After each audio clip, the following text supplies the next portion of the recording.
When I was a kid, I was obsessed with milk. We all had that phase, right? Where there was a food or a drink we just couldn't get enough of and wanted it morning, noon, and night. That was me with milk.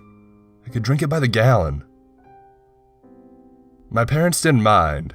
They would rather I wanted something healthy like that to quench my thirst than to be constantly after a soda or one of those concentrated drinks full of sugar that you had to add water to. I could make myself sick sometimes drinking too much, too fast. But didn't every kid? Hell, even adults can have too much of a good thing and make themselves ill for it. It was never enough to put me off though. No amount of aching bellies could separate me from my beloved milk. Nothing could. Or so I thought. See, our kitchen was pretty small, or at least it was too small to fit in the gigantic fridge and freezer my parents had. So it was kept in the basement instead.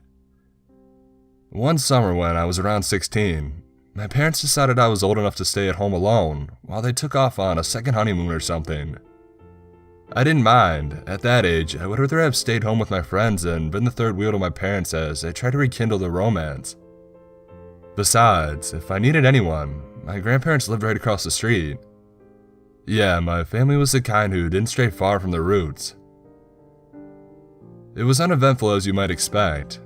I had friends over and we played video games, pigged out on takeout, and that was about it beyond my taking care of the house duties. Until the third week. The house was old, so creaks and groans and other unexplained noises were something I was used to and I easily brushed aside. This one night, however, I had to come back up from the basement, the door to which lay in our kitchen with a glass of milk, ready to crawl upstairs and settle into bed for the night, when an unusual banging came from the room I had just left. I tried to brush it off as just the ancient steps airing their complaints after I trample up them, but there was something off about it. In my 16 years of living in that house, I'd never heard anything like it. I figured it might have been a wild animal, maybe a raccoon or a possum, that had somehow got in during the day. Being a typical teen, that was not something I wanted to deal with this late at night, so I simply locked the basement door to prevent it getting up until the main house and I went to bed. Morning came and I tentatively went down into the basement to check for any signs of a wild animal. And beyond the few cobwebs to be expected, even a furnished basement like our own, there was nothing. So I decided it really had just been one of those many noises of our old house. I got my usual glass of milk and I headed back upstairs. That night, the noise returned. This time I was sure it wasn't simply random creaking, because it started up at the exact same time right before I headed up to my room for the night. The only difference was, I hadn't been down in the basement yet, so it definitely was not a result of me stepping on some well-worn floorboards.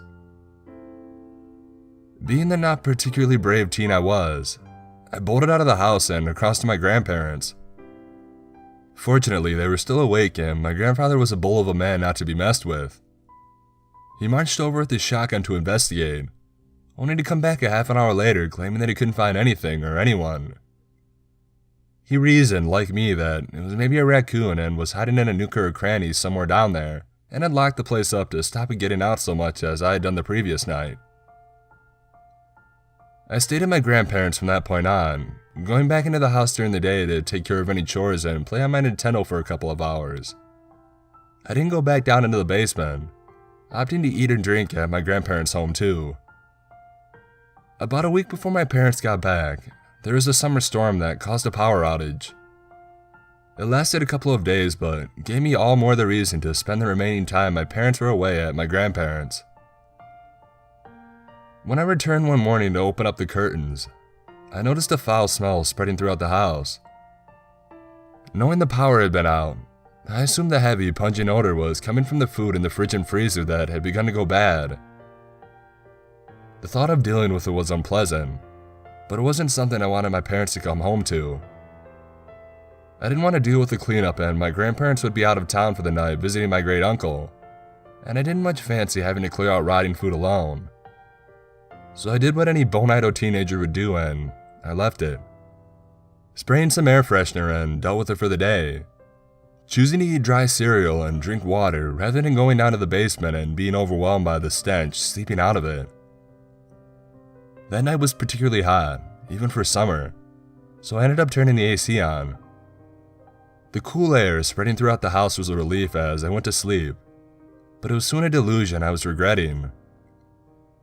I woke up at around 4 in the morning to find the air of the house thick and muggy. It was worse than when I had gone to bed. Worse still was the stench so strong I could taste it in my mouth. It was sweet and sour all at the same time, mixed with the sulfuric smell of rotting eggs and something my adolescent brain could only describe as someone having missed the toilet. I thought about a time when I was younger, when my dad had accidentally unplugged the fridge and none of us had noticed until the milk had gone off. I could remember that smell as I gagged and hurried into the upstairs bathroom, kneeling before the toilet as my stomach threatened to empty itself. It was sweet and bitter like this smell, with something acidic that I'd never know how to explain, and I could remember the thick, chunky sludge the milk had become. None of this helped me as the scent that filled the house seemed to flood into every pore of my body. I could smell it on my clothes. It was so strong my eyes watered, and with one final heavy flip, my stomach heaved and I vomited. How could the smell have gotten so bad in just a few hours? It was only when I was cleaning myself up at the sink that I noticed the air vents were pushing out any soothing cool air. Knowing that I obviously hadn't turned it off as I was sleeping, I assumed the system was messed up after the power outage.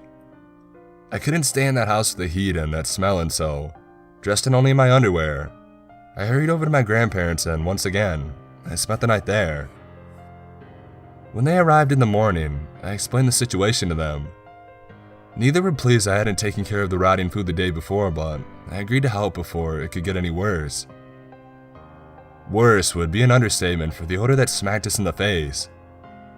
My grandmother couldn't even make it in the house. She was an ashen white and bent over the table on the porch, gagging. Even my grandfather lost his hardened composure upon setting foot into the house, having only brought a tissue out of his pocket to cover his nose and mouth. "Stay here," he told me. I cleared command even if his words had been a little muffled. I, of course, didn't listen to him, because it made no sense to me for him to make me stay out and have him clean up all the mess. And once I heard the basement door open, I cut through the house to the kitchen.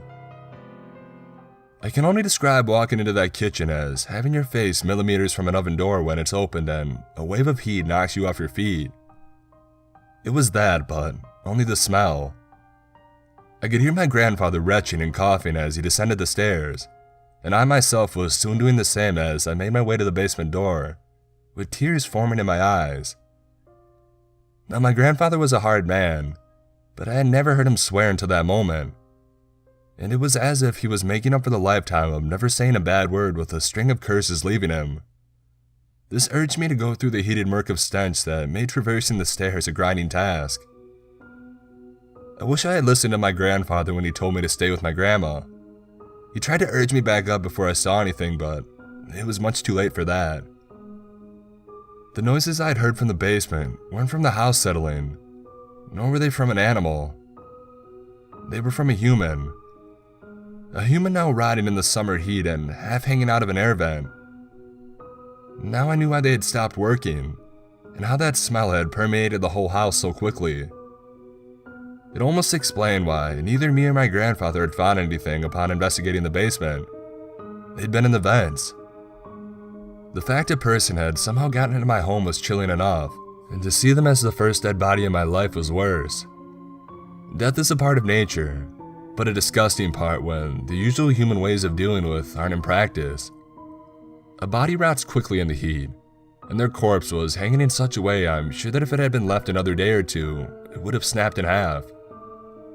Fluids leaked down the walls, concealed blood, dirty brown liquid I didn't want to think about, and the worst of it, something thick, white and pus like that, reminded me of sour milk.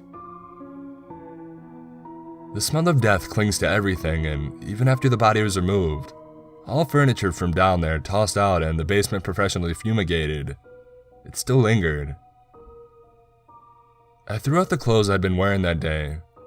No matter how many times they were washed, it was still there. I couldn't go down to the basement.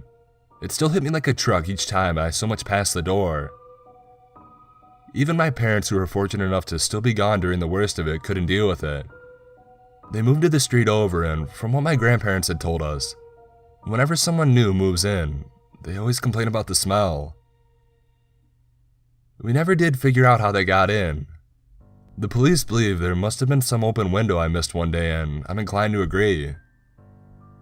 They were homeless, looking for food and shelter, something I can't hold against them. I almost feel guilty in a way. The noises they made sneaking around the basement at night drove me away to my grandparents. Maybe if I had stayed, I would have heard them call for help. If they would have called for it at all, when they had gotten stuck in the vent.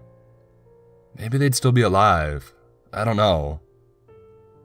What I do know is, from that day on, I couldn't drink milk.